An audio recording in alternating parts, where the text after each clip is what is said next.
Shriram time news मध्ये मी कैलास सोनवणे आपले हार्दिक स्वागत करतो। सुरुवातीला पाहूया 24 तासातील ताज्या घडामोडी। गोराणे येथील उपसरपंच यांच्या शेतातील जेसीबी व झोपडी अज्ञात समाजकंटकांनी जाळली। पांझरा नदी किनारील ट्रॅव्हल्स पॉइंट जवळील अतिक्रमित टपऱ्या मनपाने उठवल्या। सोनगीर तालुक्यातील शेतकऱ्याने उभ्या कांद्यावर रोटावेटर फिरून शासनाचा केला निषेध। आदिवासी आंदोलक शेतकऱ्यांची तहसीलदारांसोबत झालेल्या बैठकीत तोडगा न निघाल्यामुळे नाराजी। आणि जागतिक दिव्यांग दिनानिमित्त महापालिकेतर्फे विविध कार्यक्रमांचे आयोजन।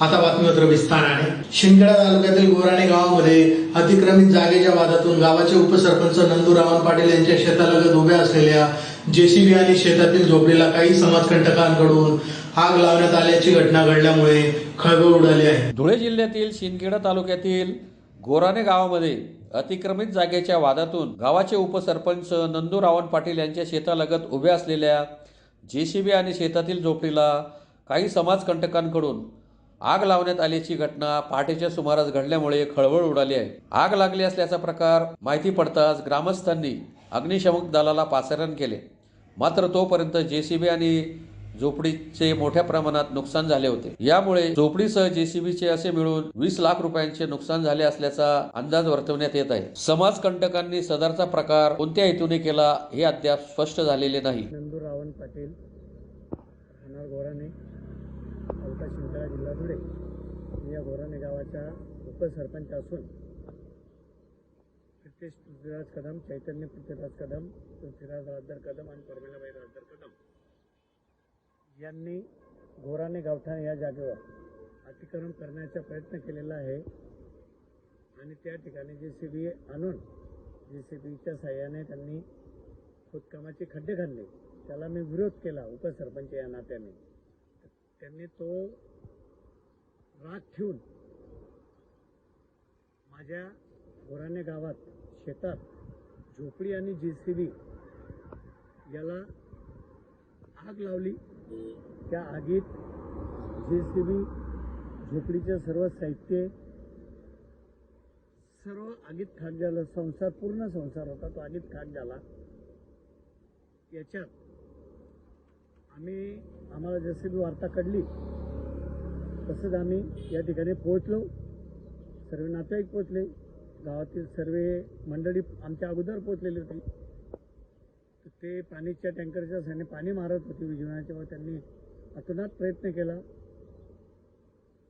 तर सर्व याच्यात सर्वांनी सहकार्य केलं।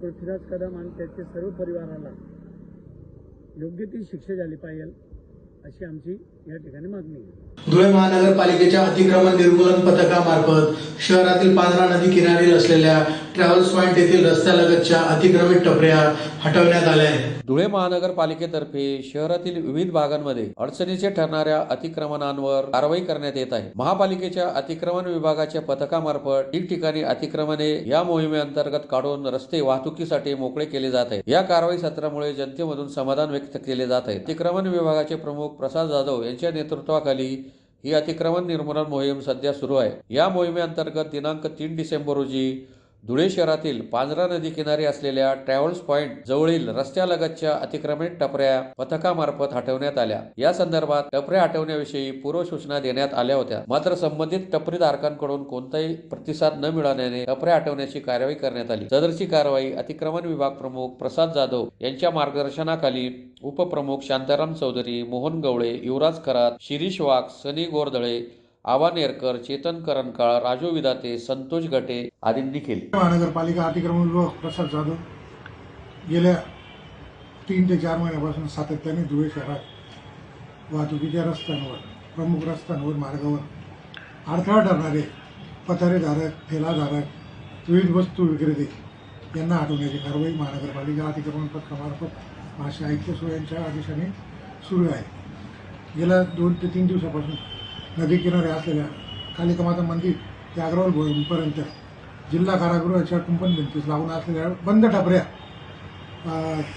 तिथे कुठल्याही प्रकारचा काही वापर होत नाही, व्यवसाय होत नाही आणि त्याच्यामुळे आडगळ होऊन घाण साचते, त्याचा नागरिकांना त्रास होत आहे। 2 ते 3 दिवसापासून सदर अतिक्रमण टपऱ्या हटवण्याबाबत त्यांना अनाउन्सिंगद्वारे सूचना महानगरपालिका अतिक्रमण पत्राद्वारे करण्यात आले असतानाही त्यांनी कुठल्याही प्रकारे प्रतिसाद न दिल्याने व तेथे रस्त्याचं डांबरीकरण होत असल्याने त्या कामी आज रोजी महानगरपालिका अतिक्रमण पथकामार्फत सदर अतिक्रमण हटवण्याची मोहीम चालू असून आज समक्ष अतिक्रमणधारकही त्या टपऱ्या घेऊन जात आहे व सहकार्य करत आहे. केंद्र सरकारच्या शेतकरी विरोधी धोरणामुळे कांद्याचा उत्पादन खर्चही निघत नसल्यामुळे सोनगीर तालुक्यातील शेतकऱ्यांनी शेतातील 5 एकर कांद्यावर रोटावेटर फिरवून शासनाचा निषेध नोंदवला आहे. केंद्र सरकारच्या शेतकरी विरोधी धोरणामुळे कांद्याचा उत्पादन खर्चही निघत नसल्यामुळे सोनगीर तालुक्यातील शेतकऱ्याने आपल्या उभ्या शेतातील कांद्याच्या पिकावर रोटावेटर फिरवून शासनाचा निषेध नोंदवला आहे. कांदा उत्पादक शेतकऱ्यांना शेतातील कांद्याचे लागवडीपासून त्याचे काढणीपर्यंत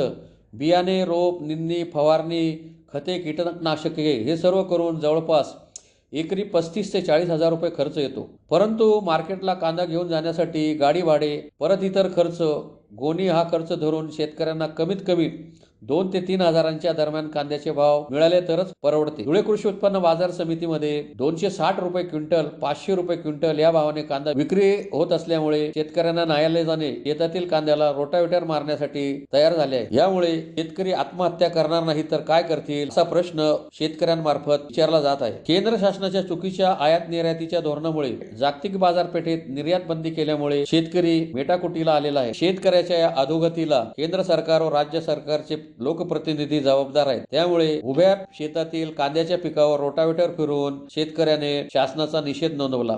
यावेळी शशिकांत बडगुजर, जगन ठेलारी, काळू ठेलारी, नाना ठेलारी, माधव ठेलारी, रवी बुडगुजर, तुला ठेलारी, ईश्वर पाटील यांच्यासह सोनगीर तालुक्यातील कांदा उत्पादक शेतकरी उपस्थित होते. आज आमच्या सोनगीर येथील कांदा उत्पादक शेतकरी आहेत. कांदा उत्पादक शेतकऱ्यांचे जे हाल आहेत, आज ते रोटा मारतात. तिकडे आपण बऱ्याच ठिकाणी शेतकऱ्यांचे कांदा उत्पादक शेतकरी आहेत, मरण्याच्या पलीकडे आलेत. कालच दादांनी कांदे विकून आलेत. आपण सांगा काय क्विंटल कांदा गेला तुमचा? 500 रुपये किलो गेला जुना कांदा आणि नवा कांदा गेला 600-700 रुपये. आता सर्वांचे हाल जे आहेत आपण पाहतायत. तर आपले राज्य शासनाचे काल सर्वांचा सत्यनारायण झाला. जी दुमदडाकी होती राजकारणाची, 3च पक्ष होते, त्यांनी जे पैशांचा महापूर केलाय, आपल्या राज्याचे मुख्यमंत्री साहेब आणि केंद्र शासनाचे चुकीचे धोरण, कांदा आयात आणि निर्यातीचे चुकीच्या धोरणामुळे महाराष्ट्रातील कांदा उत्पादक शेतकरी मरण्याच्या पलीकडे येऊन गेलेला आहे. आता यासाठी सर्वस्वी केंद्र व राज्य सरकार चुकीचे. मोठमोठ्या नेत्यांनी सभा घेतल्यात. संपूर्ण महाराष्ट्रात धुवून टाकला असा पाऊस पडला पैशांचा. तर आपल्या कांदा उत्पादक शेतकरी आज मरण्याच्या पलीकडे आलाय. तर त्यांचे मनोगत आपण ऐकूया की काय परिस्थिती आहे. येत्या काळात हे सरकार शेतकऱ्यांना खरंच न्याय देणार आहे का? बोला काका. शेतकरी एवढा खर्च करला आहे आणि खर्च करून काय उपयोग नाही त्यांना. मजूर काय म्हणताय, 300 रुपये रोज मजूर घेत आहे आणि शेतकऱ्यांना 1 रुपया घरात नाही. गाडी भाडं सुद्धा करून भरता येते. तर काय करायचं यांचं आता? तर शेतकऱ्यांना भाव देता नाही. तर त्यामध्ये शेतकऱ्यांनी मजूर करून भरायची, गाडी भाडा करून भरायचा, शेतीला पैसा लावायचा. तर त्यांनी काय जीवन द्यायला पाहिलं का? जीवन रात्री लाईट गेल्यावर मी पाणी भरायला होतो इथं बिबट्याची पाणी करून आम्हाला 1 रुपया भेटत नाही. आम्ही शेती करायची कशी? हा 300 रुपये रोज आणि बाया लावल्या. हा त्या बायांच्या खर्च निघत नाही, काही 1 रुपये भेटणार नाही. लोटा मारतोय, काय करायचं? कर्ज पजारीपणामुळे आत्महत्या शेतकऱ्यांची यामुळेच होते. आत्महत्या करताना शेतकरी हो दवा पेत आहे. बाकी शेतकरी बोला ना हो. सरकारला एकच विनंती आहे, सर्वांचा भाव कमी करावा. कांदा 1000 काय असताना थैली 2000 थैली 500 करावा त्यांनी. त्यांना ही विनंती, सर्वांचा भाव कमी करा तर शेतकऱ्यांना पडू नाही. तर काय कांदे बघा केवढे. मजूर एक पारगा 300 रुपये घेते लावायचे, खर्चाची 2000 रुपये थैली.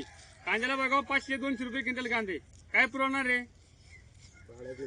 भाडे बी निघत नाही, काहीच नाही. त्यामुळे कर्ज पाहिजे. सर्वांचा भाव कमी करा, कांद्याचा बी कमी राहू द्या. नाही तर मग कांद्याला हमी भाव द्या. आम्हाला 3000 द्या, 3000 नका द्या, 2500 द्या. हमी भाव द्या, हमी राहू द्या. राशी वाढवा बी नका, कमी बी करू नका. आम्हाला दुसरं काहीच नका द्या, फक्त आमच्या मालाला भाव द्या, दुसरं काहीच नका.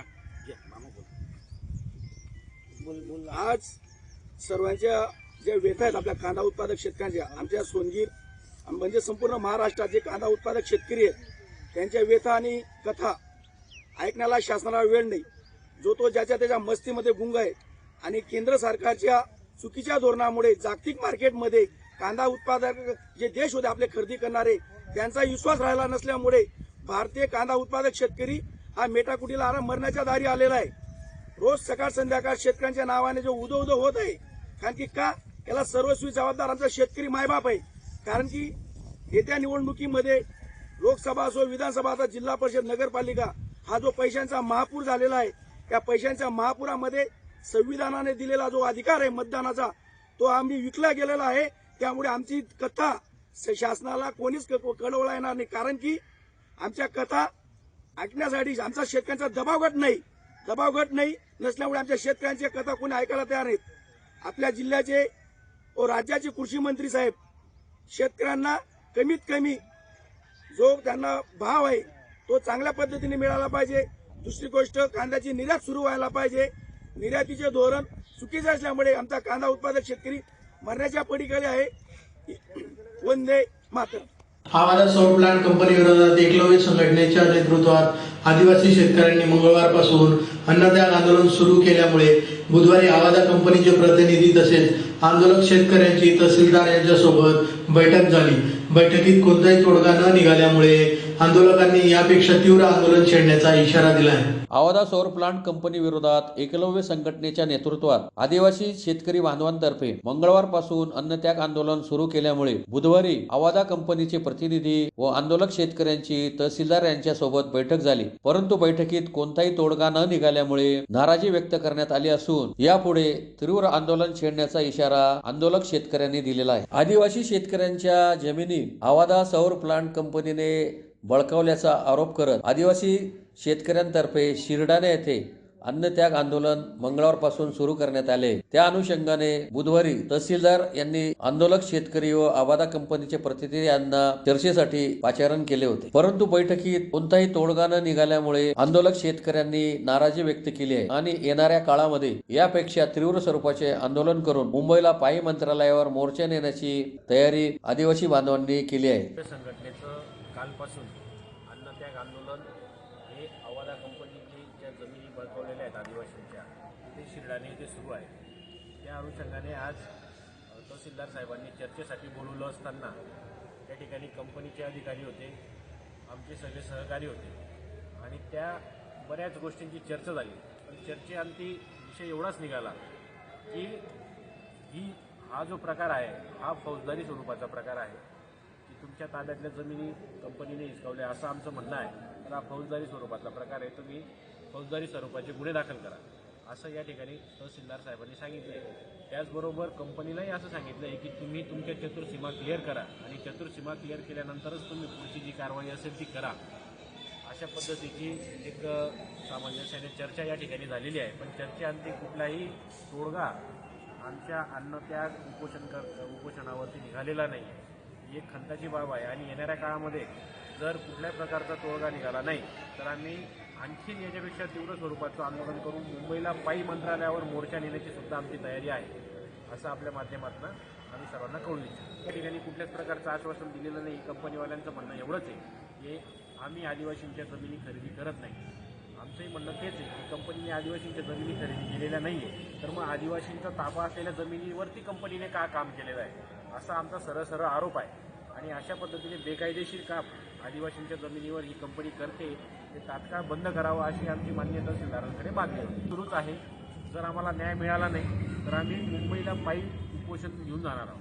जागतिक दिव्यांग दिनानिमित्त धुळे महानगरपालिकेतर्फे शहरातील सरदार वल्लभभाई पटेल टावर येथे शहराचे आमदार अनुप अग्रवाल यांच्या प्रमुख उपस्थितीत विविध कार्यक्रमांचे आयोजन करण्यात आले होते. जागतिक दिव्यांग दिनानिमित्त धुळे महानगरपालिकेतर्फे शहरातील सरदार वल्लभभाई पटेल टावर येथे शहराचे आमदार अनुप अग्रवाल यांच्या प्रमुख उपस्थितीत विविध कार्यक्रमांचे आयोजन करण्यात आले होते. कार्यक्रमाच्या अध्यक्षस्थानी महापालिका आयुक्त तथा प्रशासक नितीन कापडणीस हे उपस्थित होते. आमदार अनुप अग्रवाल व आयुक्त नितीन कापडणीस यांच्या उपस्थितीत दीप प्रज्वलन करून कार्यक्रमाला सुरुवात करण्यात आली. दरवर्षी 3 डिसेंबर रोजी जागतिक दिन साजरा करण्यात येतो. दिव्यांग व्यक्तींच्या हक्काविषयी व त्यांच्या सर्वांगीण विकासासाठी हा दिवस साजरा केला जातो. या कार्यक्रमात संस्कार मतिमंद शाळेतील दिव्यांग विद्यार्थिनींनी सांस्कृतिक कार्यक्रम सादर केले. तसेच अंध दिव्यांग बांधवांच्या मेलडी ऑर्केस्ट्राचेही आयोजन करण्यात आले होते. त्याचबरोबर विविध सांस्कृतिक उपक्रमही दिव्यांग बंधू भगिनींमार्फत सादर करण्यात आले. यावेळी आमदार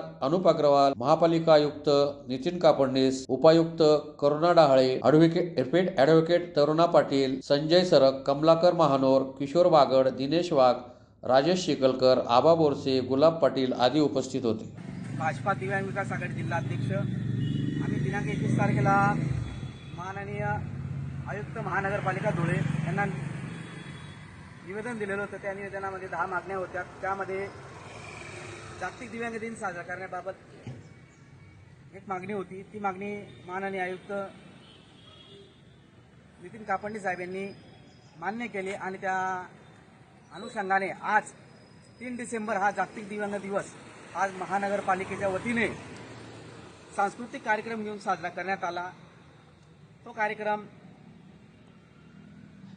धुळे शहरातील सुप्रसिद्ध असं सरदार वल्लभभाई पटेल उद्यान येथे धुळे शहराचे लाडके आमदार माननीय आमदार अनुभाई अग्रवाल यांच्या उपस्थितीत, त्याचप्रमाणे धुळे महानगरपालिकेचे आयुक्त नितीन कापडणी साहेब, उपायुक्त करुणा डहाळे मॅडम, तसेच उपायुक्त व समाज विकास अधिकारी मीना सालबाई मॅडम, ॲडव्होकेट करुणाताई पाटील या सर्व प्रमुख अतिथींच्या उपस्थितीत तो कार्यक्रम संपन्न झालेला आहे. त्यामध्ये संस्कार मतिमंद शाळेतील ज्या मूकबधीर मतिमंद विद्यार्थिनी त्यांनी एक नाटिका सादर केली. त्याचप्रमाणे अंध बांधवांनी आपल्या ऑर्केस्ट्राच्या माध्यमातून उपस्थितांचं मनोरंजन केलं आणि हा कार्यक्रम अतिशय उत्साहाने पहिल्यांदाच धुळे महानगरपालिकेत जागतिक दिव्यांग दिन साजरा झालेला आहे. त्याबद्दल आम्ही समस्त महापालिका प्रशासनाचे आभार व्यक्त करतो आणि जागतिक दिव्यांगाच्या सर्व दिव्यांग बांधवांना आपल्या चॅनलच्या माध्यमातून शुभेच्छा देतो. पुन्हा एक नजर ठळक घडामोडींवर. गोराणे येथील उपसरपंच यांच्या शेतातील जेसीबी व झोपडे अज्ञात समाजकंटकांनी जाळली. पांझरा नदी किनारील ट्रॅव्हल्स पॉइंट जवळील अतिक्रमित टपऱ्या मनपाने उठवल्या.